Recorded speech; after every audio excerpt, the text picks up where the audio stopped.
If any bastard ever thought about going to the cops about us, they'll be killed.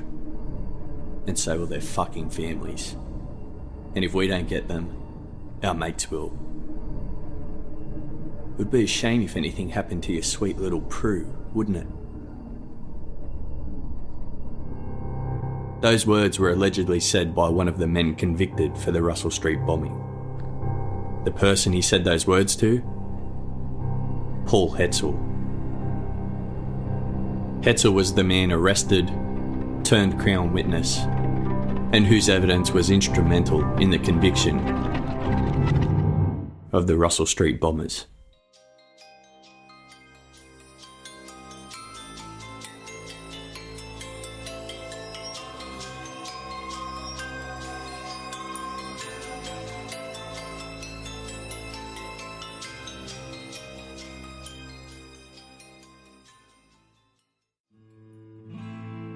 Prue Bird's case is related to the Russell Street case, so if you haven't yet listened to those two episodes, I suggest you do so before listening to this one. Although it's a totally separate investigation, it's kind of a Russell Street Part 3. Prue Bird was 13 years old and the oldest of 3 children. She lived with her mother Jenny Bird on Justin Avenue in Glenroy, Victoria. Glenroy is just outside of the Melbourne City area, about 13 kilometres, 8 miles. Prue's father died when she was only 1, and her mother Jenny remarried and had 2 other children to her new husband, Benny Bird. Benny adopted Prue and became a father figure to her.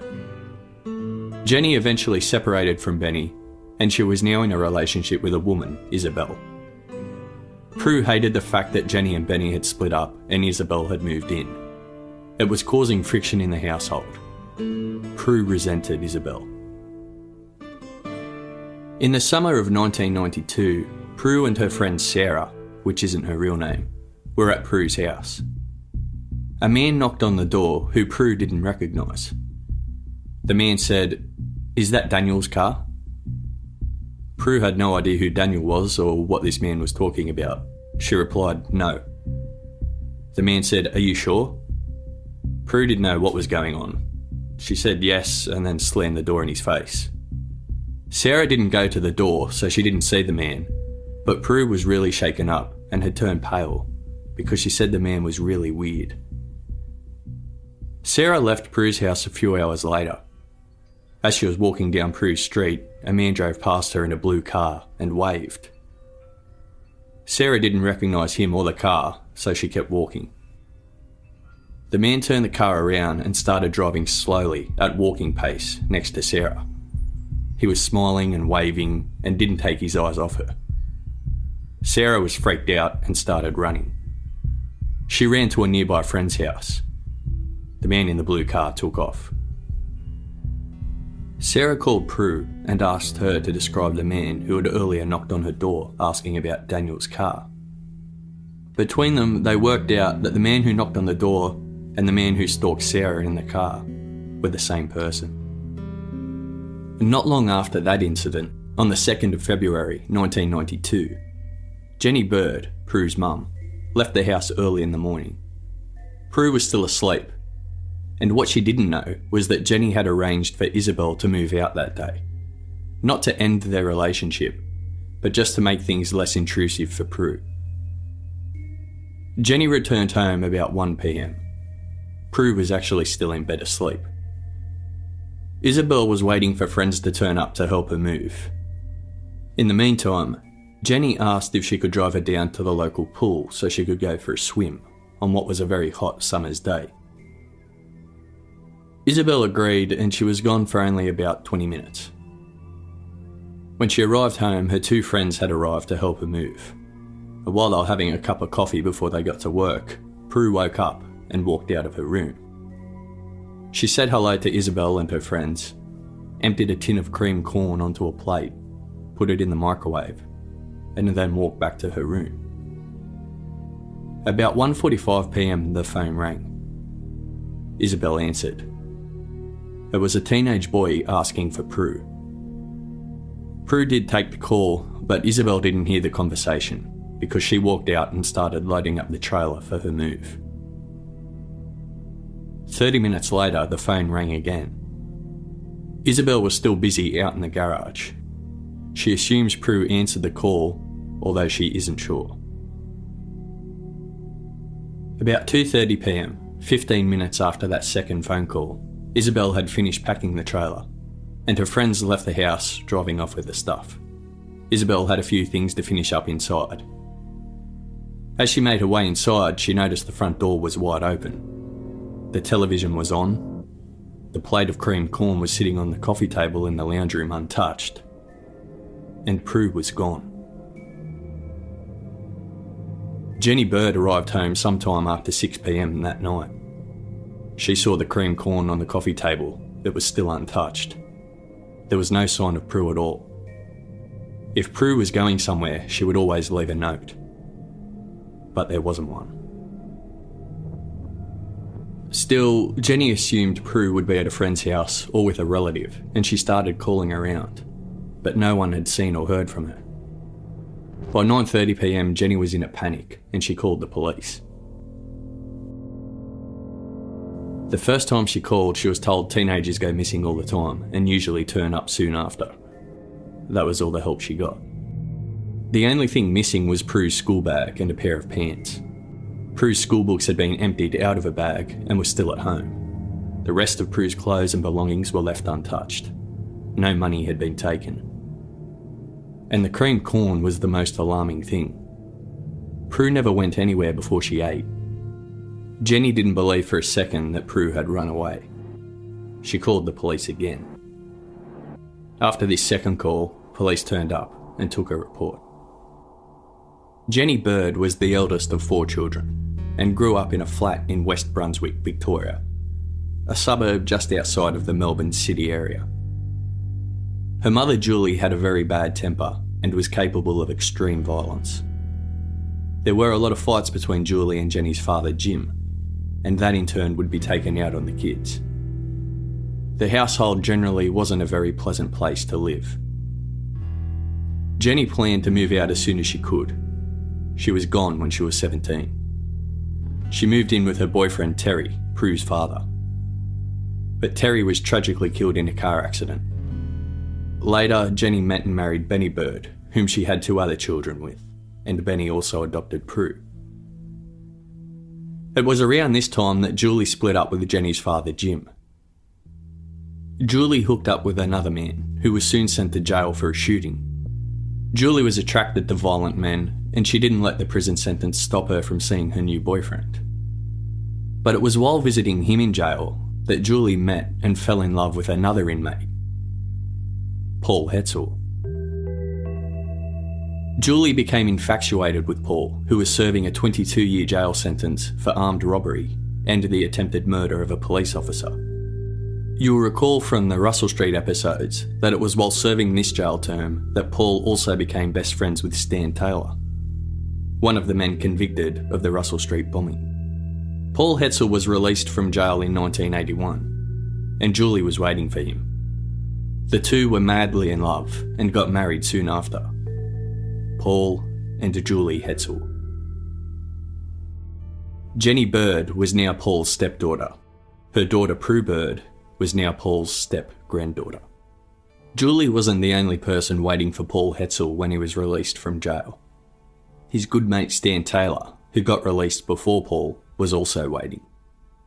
And it wasn't long before Paul was a part of Stan's crew, committing a string of violent armed robberies, starting with smaller country hotels before progressing up to banks around Melbourne. The robberies were vicious. A number of people were badly beaten, smashed over the head with guns and kicked while they were on the floor. Their aim was to instill as much fear into people as possible, so they would do whatever they wanted. The other people in Stan's crew, you will remember, were Craig Minogue, his brother Rodney Minogue, and Peter Reid, the other men arrested for the Russell Street bombing. Jenny Bird obviously knew her stepfather Paul Hetzel had a criminal past. Her mother had met him in jail. And she never really liked him. She says she was actually scared of him. Prue, on the other hand, absolutely loved Julie and Paul, Grandma and Grandpa. She always wanted to visit and would spend weeks at a time with them. Jenny was comfortable with this. She felt it was important that Prue had a healthy relationship with her grandparents and thought she would be safe with them. Of course, that meant Prue was in regular contact with Paul's close mates, Stan Taylor, Craig and Rodney Minogue, and Peter Reid. They met Prue countless times. She was always visiting. Paul never saw a problem with this. He believed in the criminal code. No matter what, you never hurt women or children. This code is what Paul believed would keep Prue safe. Paul says Stan Taylor had been talking about blowing up Russell Street since he was in jail. Paul believed it was just Stan talking shit. Jailhouse tough talk. A criminal who hates cops. Nothing shocking about that. Paul said he was always of the belief that Stan would never go through with it. On Thursday, the 27th of March, 1986, when the bomb went off in Russell Street, Paul and Julie heard the news over the radio. They looked at each other and knew straight away who was involved. The day after the bombing, Stan Taylor bragged to Paul, telling him all about it, fully implicating himself. At least, that's Paul Hetzel's story. Paul was a violent career criminal who was described as very cunning. He knew the system, knew exactly how to play it, and was only ever interested in looking out for himself. There are those that believe Paul had a far greater role in the bombing than what he makes out, to the point where some police who were guarding him while he was under witness protection had a tough time, as they felt he was just as responsible as the men who were charged with the bombing. Remember too, he had already served a lengthy sentence for armed robbery, and for the attempted murder of a police officer. And after the bombing, Paul and Julie Hetzel were actually living with Stan Taylor at Birchip. That's the small country town outside of Melbourne, where Craig and Rodney Minogue were also living. The night before Stan and the Minogue brothers were arrested, the 29th of May, 1986, is the night that Paul and Julie Hetzel say Craig Minogue made that chilling threat about their granddaughter, Prue. If any bastard ever thought about going to the cops about us, they'll be killed. And so will their fucking families. And if we don't get them, our mates will. It would be a shame if anything happened to your sweet little Prue, wouldn't it? Prue was asleep in the next room when this threat was made. Now, Craig Minogue strongly denies ever making this threat and claims the Hetzels made it up. The next day, Stan Taylor and the Minogue brothers were arrested for the Russell Street bombing. Paul and Julie Hetzel were also arrested, although Julie was released soon after without charge. The police had enough evidence on Paul Hetzel to implicate him in the string of armed robberies the group had committed. And they also suspected he may have had some involvement in Russell Street as well. For Paul, it was very simple. Shut up and say nothing and get charged with the bombing and the murder of Constable Angela Taylor, or tell the police what he knew. Paul was well aware he would never see the light of day again if he was convicted for Russell Street. So Paul decided to talk. He told the police everything. His evidence was described as the jewel in the prosecution's case. He denied any direct involvement in the bombing himself, and the police say they couldn't prove otherwise. If they could actually put him at the scene or prove he was directly involved, he would have been charged as well. But they couldn't prove it. Needless to say, Paul's cooperation made Stan Taylor and Craig Minogue very, very angry. They were convicted in 1988 and both received life sentences. Rodney Minogue was acquitted for being an accessory, but still served some time for the armed robberies. Peter Reid was found not guilty of Russell Street, but served 9 years for the armed robberies and his shootout with police when he was arrested. Paul and Julie were put into witness protection. They had to change their names and cut themselves off from everybody, unable to let anyone know where they were. Jenny Bird was also told to change her name and move to a safe house. Jenny lived under a cloud, fearful for her and her children's safety. And it was 4 years after the conviction of the Russell Street bombers, on the 2nd of February 1992, when those fears became a reality. Prue was missing. Jenny Bird was frustrated with police efforts to investigate Prue's disappearance, or their lack of effort. Jenny knew Prue hadn't run away. Her family knew that she hadn't run away. But the police initially insisted that was most likely the case. It wasn't until many weeks later they started to take a bit more interest when they realised the significance of who Prue was, or who her grandparents were.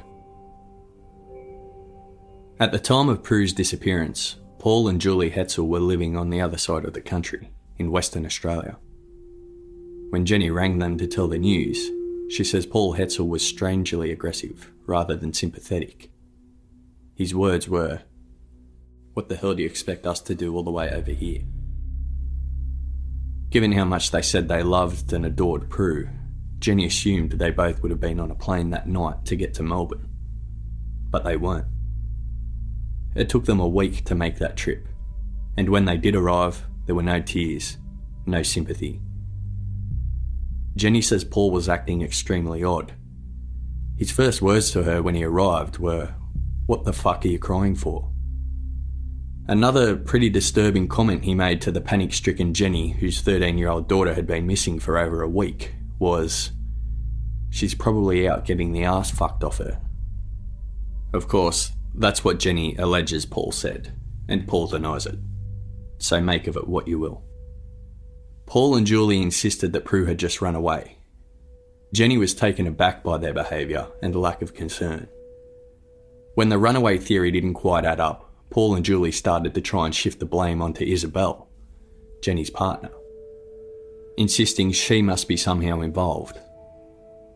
The police did thoroughly investigate Isabel, out of necessity. She was the last person to see Prue, but she was cleared. There is no way she had anything to do with it. Years later, Jenny and Paul said that they insisted on these alternate theories because it was easier to believe than the revenge theory. If it was revenge for Paul giving evidence, then that would mean they were responsible. And they didn't want that on their conscience. After 7 weeks, the case made its way onto the desk of Officer Chris Jones from the Missing Persons Unit. The giant elephant in the room could no longer be ignored. The Hetzels were Crown witnesses under witness protection. The people Paul Hetzel testified against had allegedly made a threat that Prue would be harmed if they ever spoke to the police. 6 years after that threat was made, and 4 years after their conviction, Prue was now missing. Chris Jones tried to get the homicide squad to take over the investigation, stating that the Missing Persons Unit simply didn't have the resources required to thoroughly investigate. That request was denied. The head of the homicide squad telling Chris to keep looking at it and to let him know if he found anything.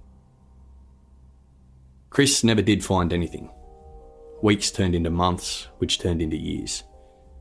The case went totally cold, despite what seemed to be an obvious connection to Russell Street.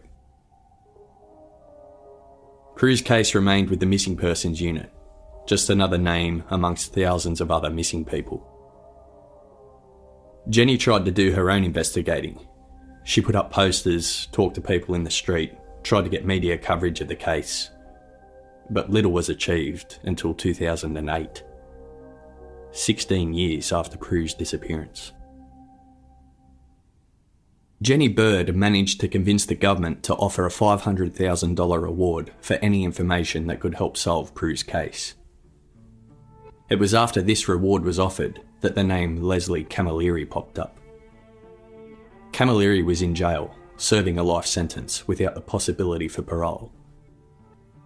He had been convicted for committing the murders of 14-year-old Lauren Barry and 16-year-old Nicole Collins. Another well-known Australian case, otherwise known as the Bega schoolgirl murders, which happened in 1997, 5 years after Prue's disappearance.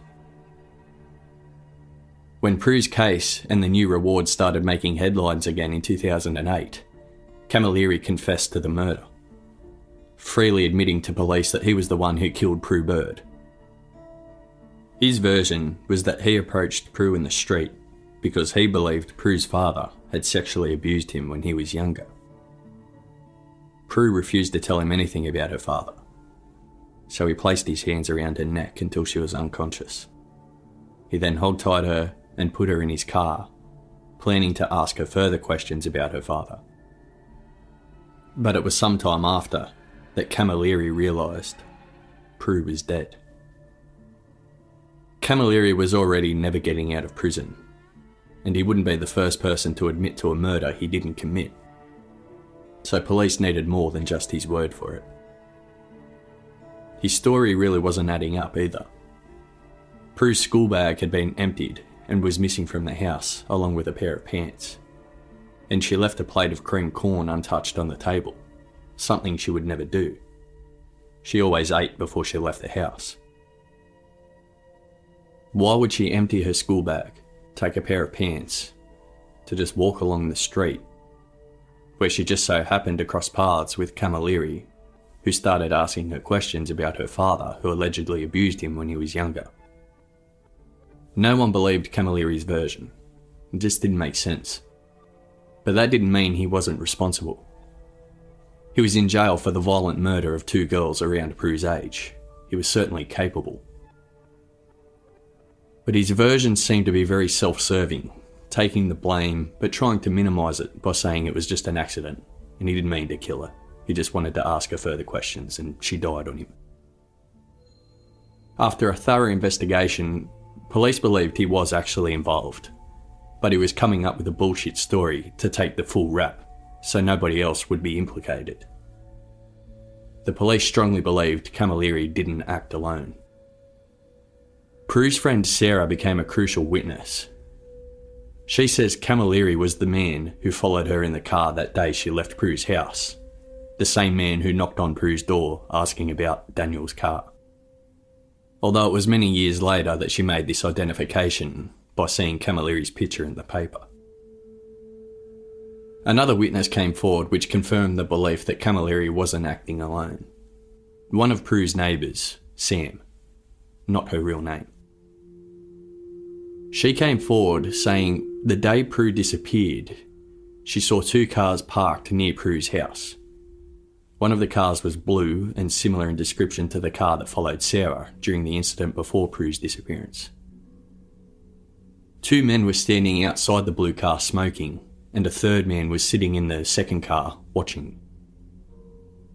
Later that day, Sam says she saw Prue in the back seat of the blue car. Prue was banging on the back window. Sam thought she was waving at first, but clearly she wasn't.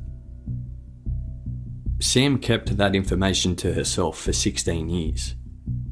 The reason she says she never came forward was because she had no self-confidence. And she did eventually decide to come forward because she says she felt Prue's presence and Prue was telling her to do something. Camilleri wasn't from Victoria. He was from Migas, a country town in New South Wales. But he had a very close friend who he regularly visited in Victoria, Mark McConville, a well-connected, violent drug dealer who just so happened to have links to the Russell Street bombing crew as well. He also owned a small blue car at the time of Prue's disappearance. So this is how it all ties together. It is alleged that Prue was abducted in a planned kidnapping as payback against Paul and Julie Hetzel for testifying in the Russell Street case, the bombers making good on their threat to harm Prue. Mark McConville, the violent associate of the bombers, and his good friend, child murderer Leslie Camilleri, were used to carry out the kidnapping and murder of Prue. In another twist, Jenny Bird claims she saw Rodney Minogue in her street only a week before Prue disappeared. Not only that, she says some family members of Prue's boyfriend at the time were later discovered to be close friends with Craig and Rodney Minogue. Again, that's all alleged. It is denied by the Minogue brothers. There was a witness, Laura, not her real name, who said she was actually with McConville and Camilleri on one occasion when they drove to Glenroy looking for Prue. During the drive, Camilleri and McConville mentioned they were looking for a girl that had to be bumped, and if they didn't get rid of her, they were fucked. Laura also says that she saw Prue at McConville's house tied up and asking for her mum, the day she disappeared. Now all of that is alleged. It can't be proven. And for that reason, it was never pressed by the prosecution in court. There is a difference between knowing something or believing something happened and being able to prove it to the required standard in a courtroom. There are a lot of probables and possibles and maybes surrounding Prue's case. Unfortunately, the full truth will most likely never be known. Mark McConville died in jail in 2003. He was there for an unrelated charge. So he was dead before his name was ever linked to Prue's case. Stan Taylor and Craig Minogue both strongly deny ever making a threat against Prue and obviously deny having anything to do with her death. Camilleri is sticking to his story, insisting he acted alone, an accident. He just wanted to question Prue about her father's whereabouts. The judge said he didn't believe his story and instructed Camilleri that it might be time to exercise his conscience. But he never did. To this day, Camilleri has never even said where he left Prue's body. He is given a couple of different stories. One that he placed her inside a fridge at Frankston Tip, and another that he buried her in bushland. Searches of those areas revealed no trace of Prue. Jenny Bird read a victim impact statement at the sentencing hearing, pleading with Camilleri to tell her where Prue's body was so she could be given a proper burial. But he refused. Camilleri was sentenced to 28 years in jail for Prue Bird's murder, which of course is totally irrelevant because he was already serving a life sentence without the possibility of parole. During sentencing, the judge conceded many of the facts of the case were unclear, as Camilleri's version was unreliable. However, the judge was satisfied Camilleri abducted and murdered Prue with the help of 2 other men. Camilleri is unreliable. Stan Taylor has a terminal illness and a severe hatred of authority. Mark McConville is dead. Craig Minogue is due for parole in a couple of months and strongly denies any involvement in Prue Bird's case. Rodney Minogue was questioned, but there was no evidence on him, and he also strongly denies any involvement. But Paul Hetzel has no doubt his cooperation with police was the cause of Prue's death, although there is not enough evidence to prove it in court. To this day, the case remains open, and efforts are ongoing to try and locate Prue's body.